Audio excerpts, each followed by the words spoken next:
Hey, friends, welcome back to yet another exciting episode of Friends of the Squared Circle. I'm your host, Crander Q, aka my real name. That's right, Crander Q, aka my real name, the number one beard in professional wrestling podcast. That's probably a lie, Carly.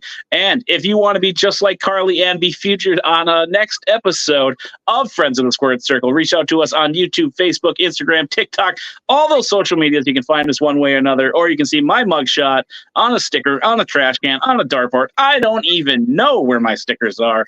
But Carly, how are you doing today? I am doing fantastic. And thank you so much for having me on. I really appreciate it. Yeah, and we're going to be working together in the future. I feel like we're vibing really cool. Absolutely. You are the superstar of this show. I'm just the host with the great beard. So, but before we, Oh, 100%. get talking about me, let's dive into your first wrestling memories. So when you had told me about this prior of like my first wrestling memories, I kind of broke it down into two different categories of my first memories of getting into wrestling and my first actual like remembering wrestling moments. Mm-hmm. And getting into wrestling, it's honestly it's almost like kind of sad a little bit, but when I started watching wrestling when I was like end of 4 being 5. Okay. And it was WCW that I gotten into. And at first it was almost a kind of way for me to actually like bond with my biological father. Okay. And it was crazy because like he would have it, on downstairs, Nitro would play. I'm like, oh, what's this? And he would show it. And it was almost like as soon as I really like took an interest, it was just like he kind of backed off. He would just kind of go upstairs after dinner and do whatever and just be like, I'm like, okay, you got me into this. But it ended up being a positive because then, my mom and I just ended up being, it would be a Monday night thing and then like a Thursday night Thunder type of thing. Mm-hmm. So it ended up being a positive in that sense. And then my first memories of just watching wrestling was number one, just being captivated by Sting. Okay. Sting was just like, who is this guy carrying around a bat, scaring everybody, like, and just being such, like, I feel like he was almost like the enigma before like Jeff Hardy was. He was just this mysterious thing, and he was amazing. And I think the other memory that, like, of course, with watching WCW was NWO taking over. Yep. And it was just how they just literally, it was their show. I mean, they even had episodes where it was just their show, all black and white and everything. So I think that would be like my first core memories with wrestling. Okay. So besides Sting, you mentioned that the Crow Sting. Was there any other wrestlers or characters that kind of stuck out to you? I'm a sucker for Dusty Rhodes, Gold Dust. Was there any of those type of characters that stuck out for you? So with that and like as far as like favorites go, I like with WCW, besides Sting, I think Rey Mysterio was another one, just of like seeing him be so different than a lot of what, just regular, punches, elbow drop, whatever. He was just a complete high flyer. And that was like, ooh, who is this masked man? Like, it's very cool with that aspect. But then I was a big fan of Eddie Guerrero. Nice. I really like Chris Benoit. I know that's a real touchy subject, but we talk about the wrestler. You're good. Yep. And Chris Jericho too, and DDP. Oh, nice. Yep. Or WCW wise for sure. I can go down the road with like, WWF, WWE wise, and like women's too. But I think with just WCW, those would be the main ones that it's like, oh yeah. It's and of course, like Ric Flair, because he already had this like legendary status to him, even when I had just started watching when I was little. And it's so funny when anybody brings up WCW on this show, it's mostly those cruiserweights that are mentioned. I hardly ever hear anybody say a Nash or a Giant. I like the Giant because I was weird. But, you don't hear anything about Scott Hall in that period. Obviously, because he was dealing with his demons. But those cruiserweights come up 90% of the time when it comes to people who love WCW.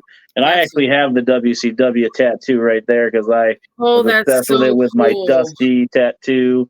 I got Oh, Gold how Dust many? in there too. Like I don't know how to work the camera, but you Oh, know, wow, that's awesome. yeah. So WCW was my first real obsession with a promotion because, Yes. like you said, the Eddie Guerrero's, the Chris Jericho.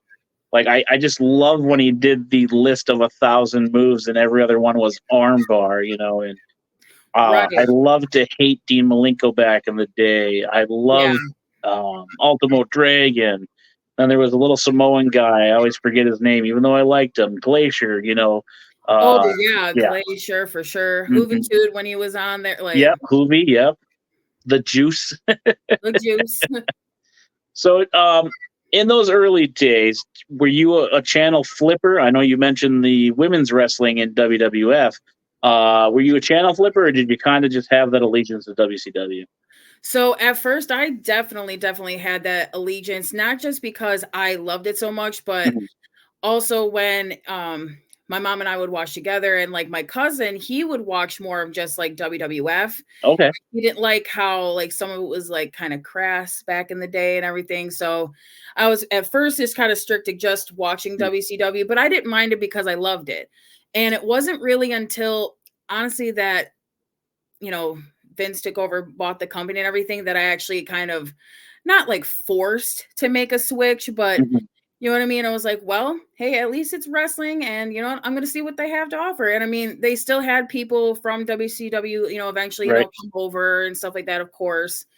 And but then also I was able to build new favorites too. You know, Triple H became like another one of those top tier guys for me. I actually share the same birthday with him. Not year, Nice. but Nice. not year, but definitely we were both born July 27th, so that's pretty cool.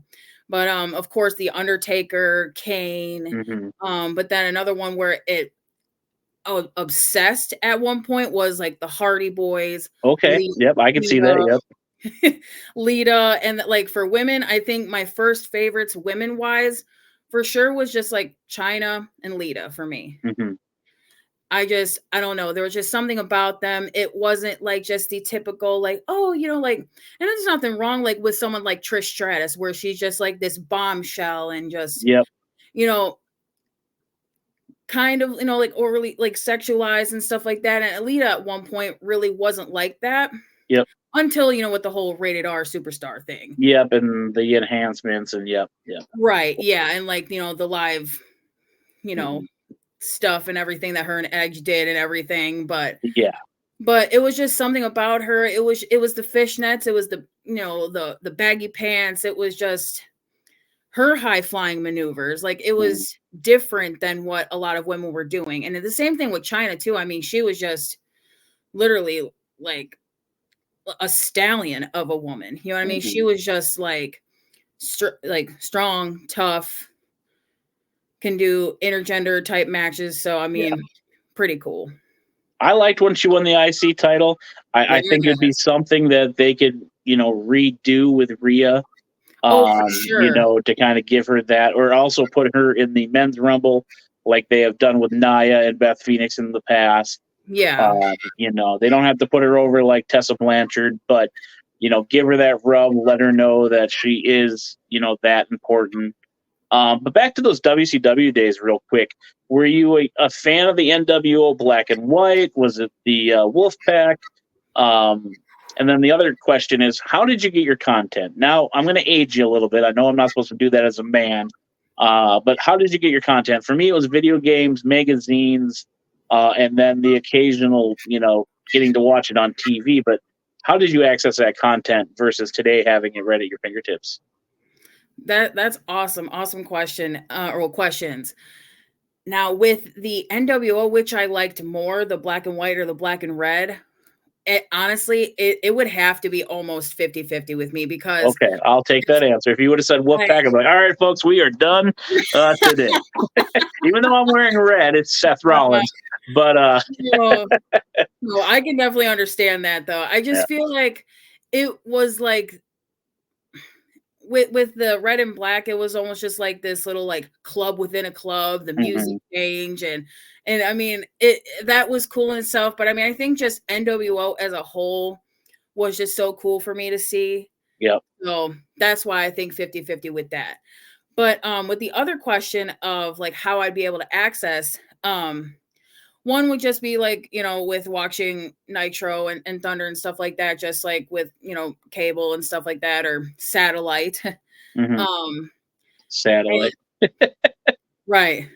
Did you have one of But those big dish, or did you have the little one on top of the house? I think at one point we had one little dish and then we switched Okay, companies and had the big one. So it was just like gotcha. we That's looked funny. like Yeah. we're like talking to like life in space at one point. I But forgot all about satellites. Tell you, yep, that's hilarious. right. Now I'm aging both of us. Who's the rich kid on the block with a big satellite dish in their backyard? Jeez, Right. just to get cable. Now we can just access it from our phones.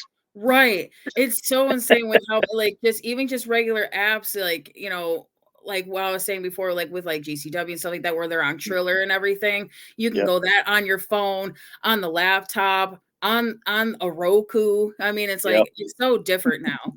But another way I would access my content for WCW was of course, as kids, when we'd get an allowance and stuff like that, Mm. I built it up, did stuff around the house, all that stuff. And the first thing I ever spent my allowance on was a subscription for the WCW magazine. Oh, nice. Okay. Yep. Yeah. And yeah, that I think that was like the two like kind of main ways. I mean, we very seldomly got like, like the pay-per-views and stuff. But I mean, I was able to just, catch up, little bits Hmm. of what would happen, the next Monday or stuff like that. But yeah, those were pretty much the two main ways. Yeah, the first one I vividly remember watching was Starcade, with my uncles, the Hogan versus Sting one, because they had gotten the pay per view.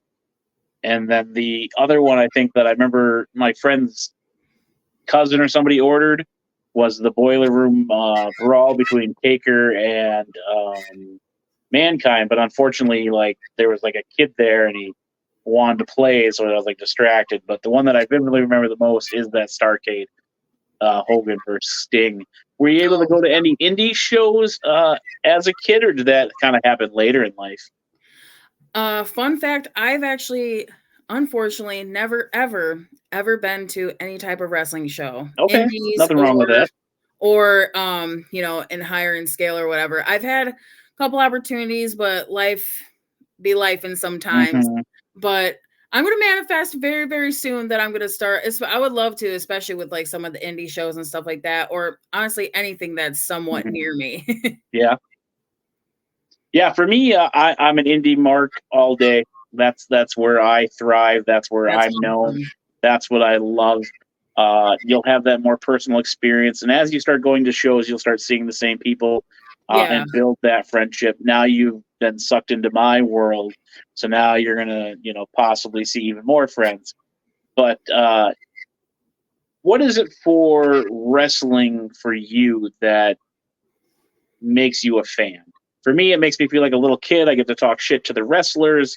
I got that camaraderie with the boys and girls that I've met through wrestling. But what is it for you of wrestling that, makes you so passionate about it? Gosh, honestly, it's like everything like you just mentioned first of like, having that little kid nostalgic feeling of Mm. just watching, and especially like with watching indie shows, I feel like I get that little kid feeling almost a little bit more. Okay. Like everyone, it's like following except for one fall. Even if I'm at home, I'm like one fall. Like, I'm so like when it comes to being a mark, I'll mark way out at home, just like loud. Neighbors can probably hear him like, what is she screaming about? Don't worry, it's just wrestling.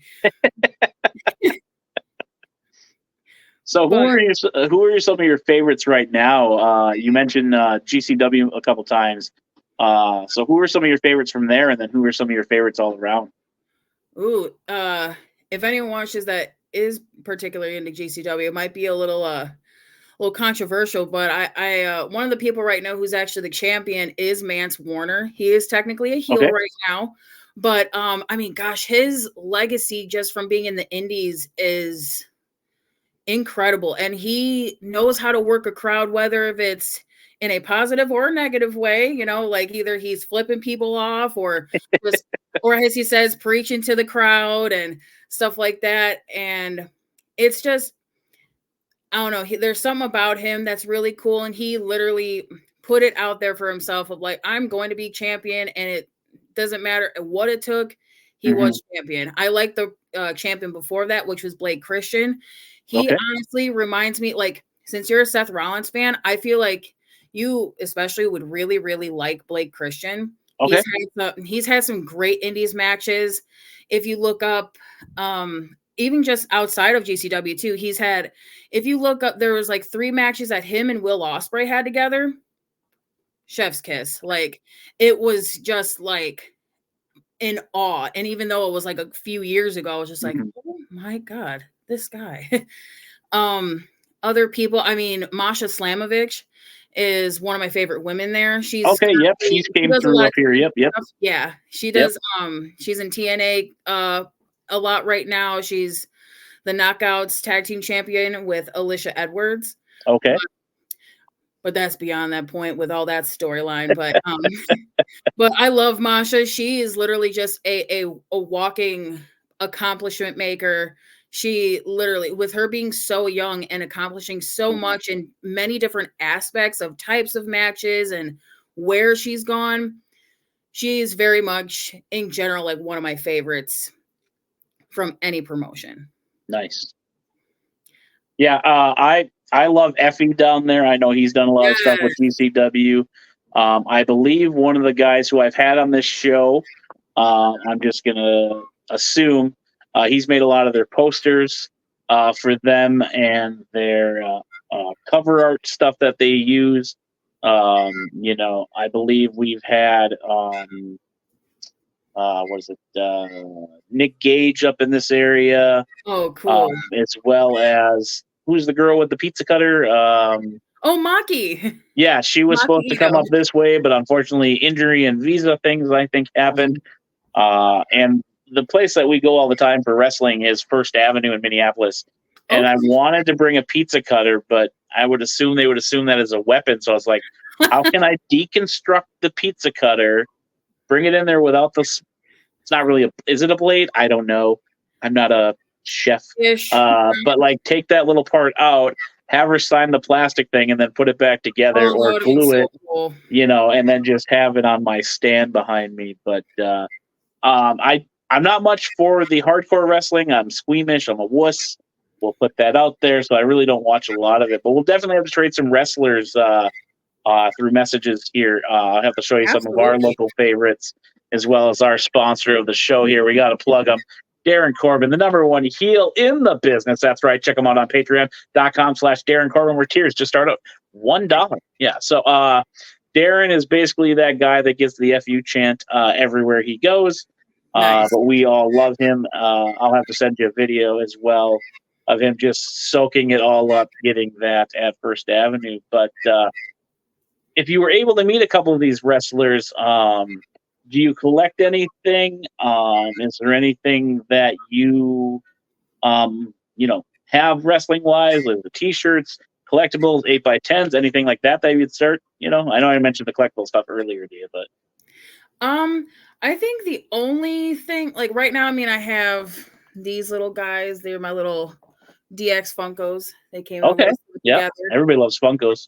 And then the only other thing, this is actually AEW wise, but remember the one show that they did where it was the original Elite with Kenny Omega and the Young Bucks? Okay. Well, the original AEW Elite, but anyway, and they did the Street Fighter concept. Yeah. Okay. Where it was Nick is Ken, Matt is Ryu, and Kenny was Akuma.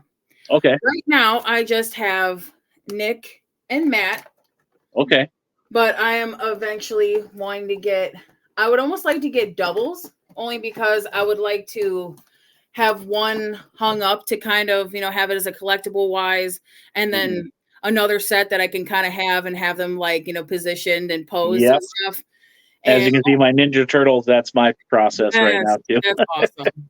Oh yeah, I love Ninja Turtles. My daughter's a huge Ninja Turtle fan. They're the re-releases, but I never had them all as a kid. Sidebar, I never had like a Leo figure, so that's the first Leo I ever got. Oh, that's Was so these cool. re-releases after I had gotten them. So, but yeah, for me, I like to get the books on biographies signed. You can see all those behind me, whatever. I got my camera backwards today, but that's my go-to to get signed and autographed. Ken Patero will be coming to a show here. He's got a book, hoping to get that signed as well, just to keep the collection going. But so what do you see coming next for you, wrestling-wise? Any big pay-per-views that you're excited to watch? Like you said, you might go to some shows. Anything that you have in the horizon that you're excited for wrestling-wise? Pay-per-view wise, definitely looking forward to Forbidden Door coming this Sunday. Okay. I'm excited that they're at AEW is actually going to be going back to Wembley. Yep. At first hearing that, I was like, wow, they're actually going to bring them back because of all the stuff that happened while I was at Wembley and stuff. Mm-hmm. But thankfully everything was, able to, move past and stuff like that. Cause I mean, they technically could have been like, hey, there was a lot of unprofessionalism backstage at our time. It's your first time here. Yeah. What are y'all doing? You know what I mean? And it's not like, kind of like a stab at AEW because I love AEW, but you know what I mean? It was like, there is a time and place. Yeah. Why? You know what I mean? I'm always excited for any GCW event that comes on. Anything that's on Triller TV Plus is really cool. Like anytime like a House of Glory show comes on, Okay. Wrestling Revolver. Sometimes they'll put MLW stuff on there. Other times I'll just watch it on YouTube. Pretty much anything wrestling, like I was saying earlier, of like the whole why. It just always brings back that like nostalgia. So it's like anything I'm always down to watch. It's so entertaining. It's like an escape. And I know that sounds so deep, but like it's just it's one of those things where it's just like you can literally escape into the fantasy of it all. It's so fascinating to me, any type of wrestling where it's just it can be regular, one-on-one, no weapons, just like stereotypical match. It could be hardcore, which I do love a lot of. But nothing wrong with that. Love the whole blood and violence, but every time I ever say that, I always feel like Captain Spaulding from House of Thousand Corpses. Like, how do I feel blood, violence? It's like, yep, me. But yeah, everybody's got their own cup of tea. I mean, just like with podcasting, I am the fan perspective. Yeah. I have a friend that has a podcast on wrestling fashion. I also have a friend that, talks about wrestling history. So it's cool. whatever, whatever trips your fancy, it's out there, and to set myself apart, obviously I do this perspective. The way they set themselves apart, they do their thing, and then we have another guy, Stanley Carr, shout out to him in Wrestling with Heart, is he talks about how they help the community. So, I mean, there's so many different aspects of podcasting and wrestling that it is for everyone, Absolutely. And like you said, you've never been to a live event. Nothing wrong with that. We've had a guest on here who has anxiety issues with crowds and people, and unfortunately he's not able to attend them. That's okay. He's still a fan of pro wrestling. 100%. Because he loves it, and he only watches WWE. Not a big deal, because to that's what he loves. You know what I mean? Absolutely. And there should be no shame in that, Exactly. I wish there was more people that could understand that, because it's like wrestling in itself is really, it's not just, sports entertainment or what, it's literally an art form. And I know, like I said, it might sound corny, but it really is truly, it's an art form. It's this premeditated dance in a sense with at least one other opponent, and you have to put your body on the line. Yeah, you can rehearse as many times you want, you can practice as many times as you want, but there's times where it's like, oh, something happens, a botch, or just something happens, and it's just the respect I have for people who do that. It's like regardless of win, lose, or draw, bad reaction, good reaction, you're still going to be there that next week. You're still going to do that. You're still going to put on that show.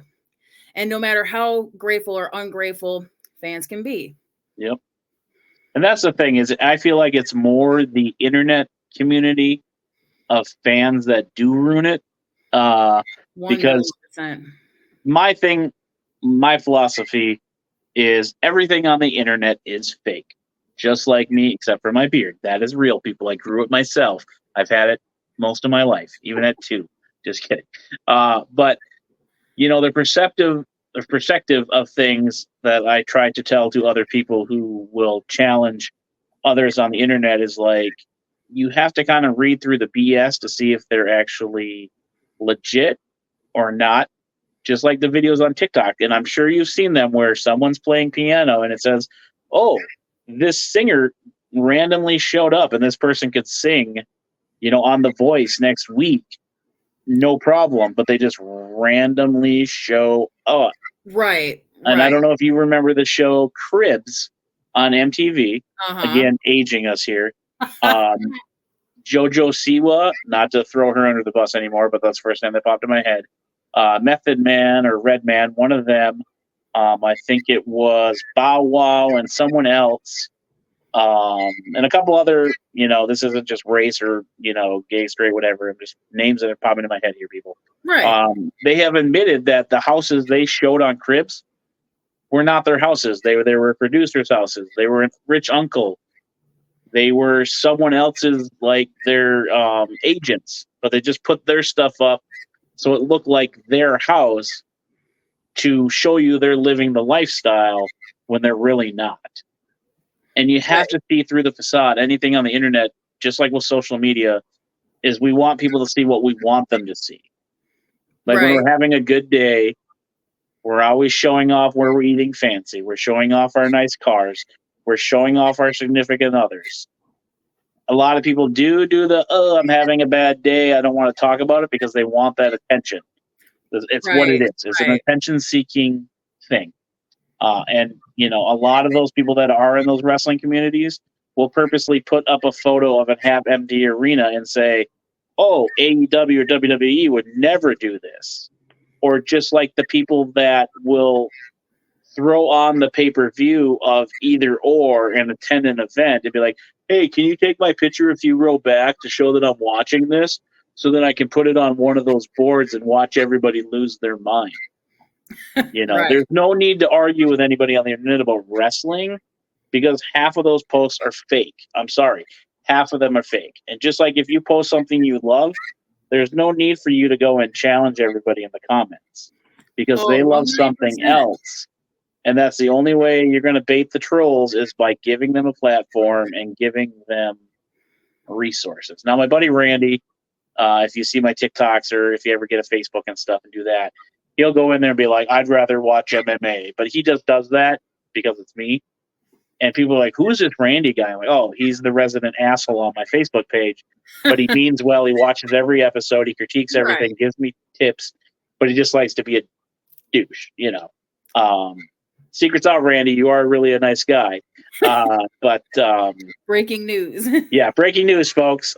He keeps telling me he has to be in the Hall of Fame because he was the #1 view champion forever. Blah blah. It's a whole story. But the thing is that if we can start recognizing those posts and just ignoring them, not commenting, it'll help our community a lot better. Because I'll constantly see after a Raw when someone will say, oh, Roman Reigns is the worst champion in wrestling history. I'm like, no, I could think of like 20 other ones. But you're just watching SmackDown and then critiquing it.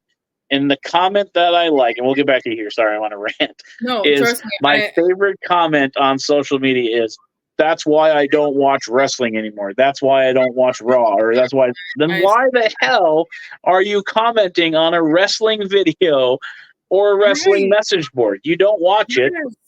Get out of here. We don't need you. And we have a thing called First Wrestling Family up at First Wrestling. And these are people that go to shows by themselves because they don't have anybody to go with. And there's like 30 or 40 of them that will show up, take a group picture after every show. because they all love wrestling, and of course, First Wrestling, because First Wrestling is amazing. But it's just the fact that they understand it's about that. It's not about being Right. online. And when someone says they don't like something on my page, I don't argue with them.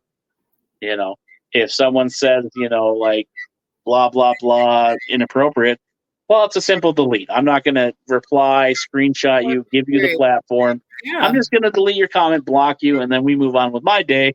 Because again, number one beard and wrestling podcast, I know it's a thing. I don't have time for that.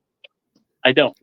I Yeah. agree with that completely. Like I was just when I was hearing you talk about that, I was just like, yes, it's so nice. It's Yep. that someone gets it. Cause I agree with you saying that the internet community, like internet wrestling community, the IWC has really taken a tarnish to just wanting to be a wrestling fan. Actually, Yep. one of the things I have actually is one of my pinned videos on my TikTok is something called Dear Wrestling Fans, and it's pretty much talking about that. And it's just like, why? Like, I understand, like if someone has like a favorite promotion or a favorite wrestler or whatever, but it's like, come on, y'all. Some of you take it way too far, like Mhm. way too far of just like simple threats like, oh, well, you're fat because you like this one. What? How? Like, it's like, Where okay, does that have to do with me congratulations. Like, liking no, Seth you're not Rollins? Like, yeah. right. It's like, okay, congratulations, you can see well, but what does that have to do with liking a certain promotion or Mhm. liking a certain person? Yep. And and another thing that you had brought up too with people feeding in to trolls and their BS and Mhm. everything. There's a lot of people, and I mean, there's no flack to them because I mean they're doing very well for themselves and everything, like content wise and everything. But some people almost just like geared to that only, and it's like you've kind of lost track of what your purpose was as just showing up as a wrestling fan, Yep. being a wrestling fan, and telling everyone, hey, this is what happened. I like it or I don't, and here's why. And Yep. I am such a huge advocate for just having a healthy conversation between wrestling fans of even if people don't agree. Like for example, one of a friend of mine on TikTok, he goes by Dead Hat Wrestling. Okay. And Yep. I got him on mine. Yep. he's so cool. And we were talking at one point why I like AEW and why he doesn't. And it was in a respectful manner. It was okay. And he told me why he wasn't really a fan. And I was like, okay, I can understand your points. Here's why I like it. And it's like, why can't people be more like that? And Yep. like another one recently of like where I saw people just go way off the walls for no reason was that incident where when AEW actually showed the clip of what happened backstage at I Wembley. thought it was funny because it's like got eyes on the product. Right. I mean, it's like in just a vague perspective, it's like, okay, you were shown what happened. You know what I mean? That they are giving you exactly what happened without sound or whatever, but I Yep. mean, you were given here's what happened, point blank period. But instead people were, like either clipping the video and being like, oh, Tony Khan's such a wuss. Why would he get scared because of that? Or, oh, I'm glad that, CM Punk left because that's BS. Or that it's just like random, like, Mhm. whoa. Like, and it was just like, it would go from opinion to just like, oh, this is why how like AEW is such garbage. This is why anyone who watches it, it's like, my God, I thought Eric Bischoff was bad about like critiquing AEW. It's like everyone wants to be in competition with him. And it's like I've said it like multiple times, it's okay to have a favorite. Yep. Shoot, right now, even as much as I love AEW, it's not even my top favorite at the moment. As GCW is taking the spot for it, but but like I still love that company. I still even love WWE.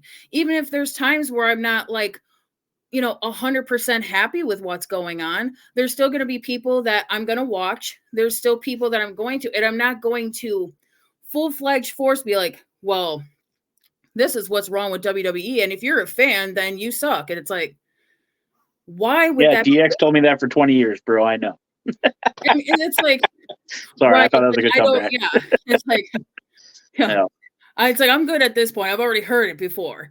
But like, it's just like, it's okay for everyone to have differences and Mhm. different likes and opinions. And like the fact that inside the wrestling community that a lot of people bully each other, as kids, I was literally one of 3 people that watched wrestling in my elementary school.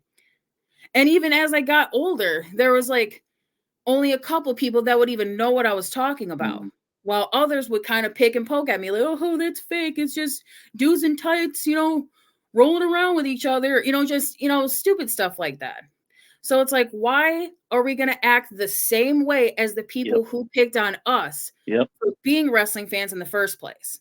Definitely. That's the part. It's like, and I mentioned this in that TikTok I made too. It's like, I'm not trying to like sing kumbaya everyone and get like matching tattoos. It's just let's Yeah. be cordial enough to accept, like, hey, wrestling's cool enough for everyone to get into. And like you Mhm. said, there is something for everybody.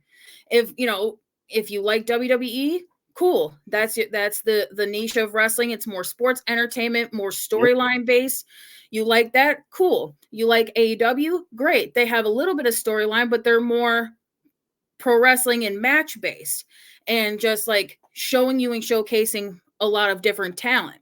Yep. If you like that, that's what you like. In TNA, it's almost like a mixture of all that. You do get a lot of storyline, but you got to get a lot of great professional wrestling. You have that, and so on and so forth, and it's really frustrating because it's Yeah. really when that one meme where it's like, oh, what's an ick for you? And it's like, oh, watching wrestling. Or like guys, people watching wrestling, and it's like, no, my ick is people like talking smack about people who are watching wrestling when they're watching wrestling Yeah. themselves. It's Yeah. like I really, did like the Christian one when it was like, shut the F up. yes. Yeah. I love that.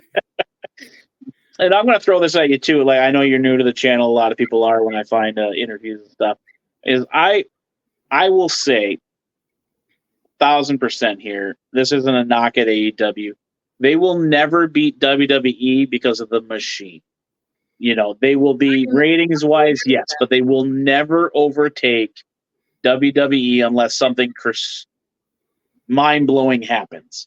Yeah. Where they just go off the rails and something happens.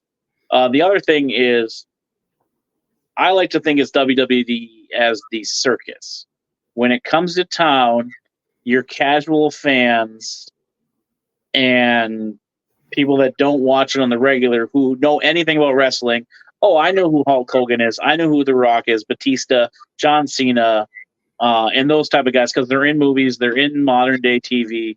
Hey, Right. it's coming to, we'll use Minneapolis. It's coming to Minneapolis. You want to go? I've never been to one. Let's see what it's about.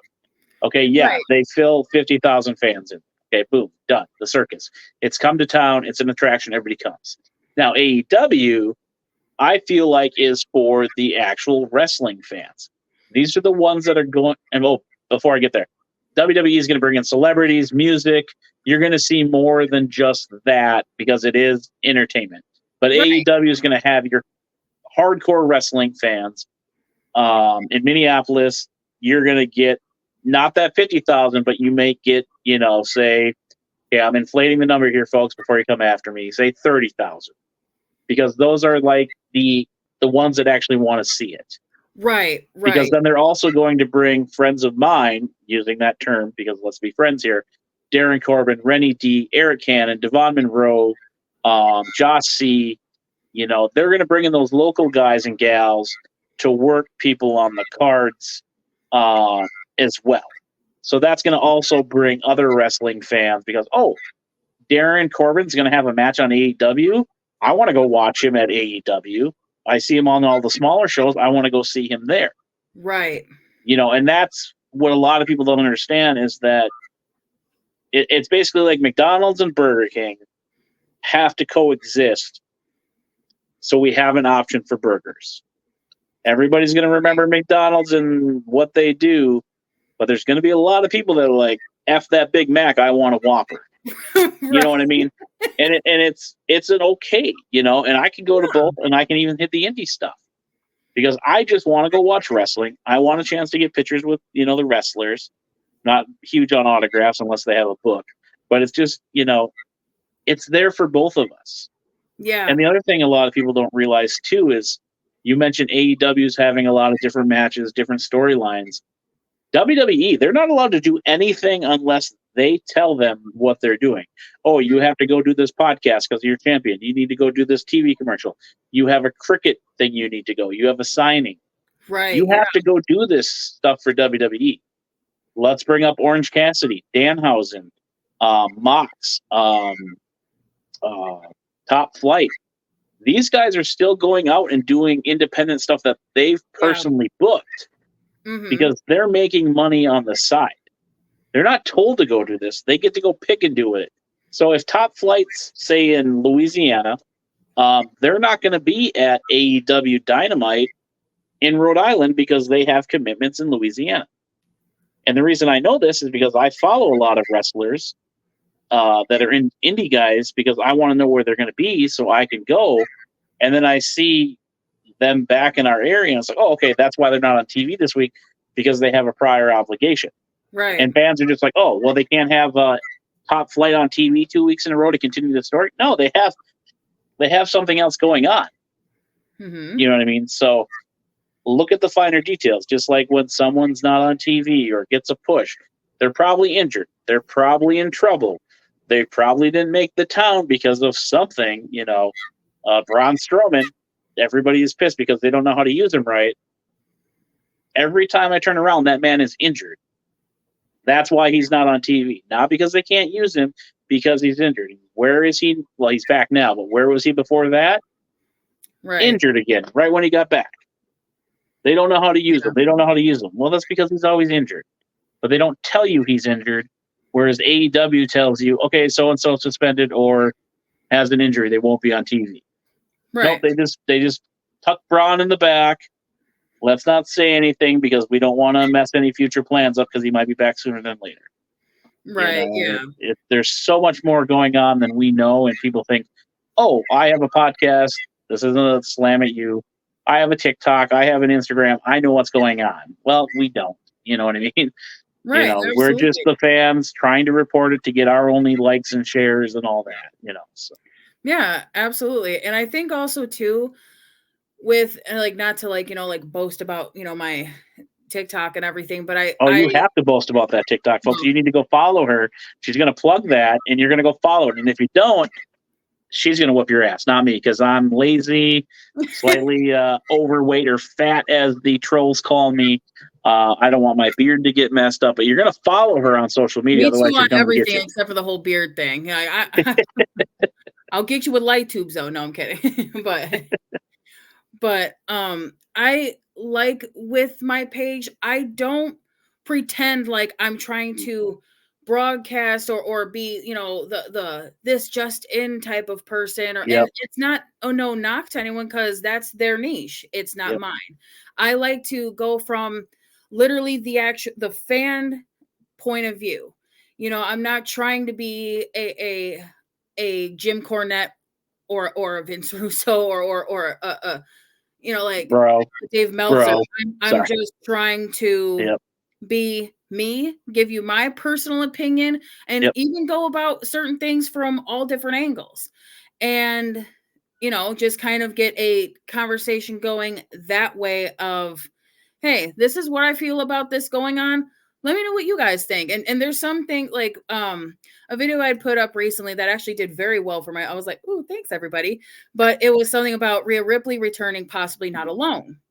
And I was trying to do a little bit of like research of like, well, because a girl had asked me in the comments prior to that, like, they were talking about Rhea not coming back alone. Who do you think it might be? So I did that as a response to her. Mm-hmm. And I was just like, well, here's a couple of ideas. Let me look online just real quick if I can see if there's any type of thing to back that. Because I was first thinking, oh, for sure, like Buddy Matthews or Buddy Murphy, that would be cool. Have her in real life hubby come in. Right. But I didn't really see anything about him and his contract, but I just seen stuff about like Malachi Black because I was thinking, well, the whole House of Black showing up with Rhea would be pretty dope too. Yeah. But just looking, I was like, well, his contract, Malachi's doesn't end until 2027. I'm not sure about Buddy Murphy, but if he, I'm assuming not, but let me know what you guys think. And there was someone in my comments that had also tried to research and they had found information that I didn't know. And I was like, oh, cool. Thank you for the heads up. Because I guess his isn't ending till 2027 too, possibly. I'm not 100% sure still. But I mean, that's the beauty of it. And people still want to make it seem like they know absolutely everything. Mm-hmm. And God forbid if someone doesn't know the exact of everything about anything wrestling, then it's like, well, you're not a fan. You're not a hardcore fan if you don't know exactly everything. You didn't know what Terry Funk's favorite cereal was before he passed. How could you? You know what I mean? It's like there's so many, but that's why with my page, I'm not trying to engage with people who are hateful. I'm not trying to engage with people who are either like rude or have a rude way of a different opinion than mine. It's just, hey, this is what I got to say. Let's talk about it in a positive, healthy way as wrestling fans, and let's go from there. And of course, I, do other stuff of like, with makeup and all that stuff, but on my page. But yeah, I just with my page wrestling wise, that's why I prefer to just go at it as the fan point of view, not me trying to report, if that makes sense. And I always like to throw it out there too when they get super talking. Like, if you were so good at booking, if you were so good at storylines, you wouldn't be on a keyboard talking to me. You would be working for one of these companies or a company in general to prove your worth. Until you're there, you have no merit that's bigger or better than mine. We are the same. Yeah. Until you work for a company and are getting paid handsomely and saying accolades that you're the top writer, you're back here with me. Sorry. Right. Yeah. So. Absolutely. But speaking of that TikTok, we'll kind of wrap it up here. Where can they find you there? Make sure you plug that. And again, folks, go give her a follow, give her a like. Tell her your boy Crander Q sent you, or just show up and give her the like and be like, your content's great, Crander Q, cranberry juice over here. It just shut the hell up. But where can they find you? Well, Cal, y'all can find me at cakeface _ Carly, and that is on TikTok and Instagram. I very vaguely or very seldomly post on Instagram. I'm very much more so on TikTok. But yeah, cakeface _ Carly, and yeah, we can all grow together and have fun.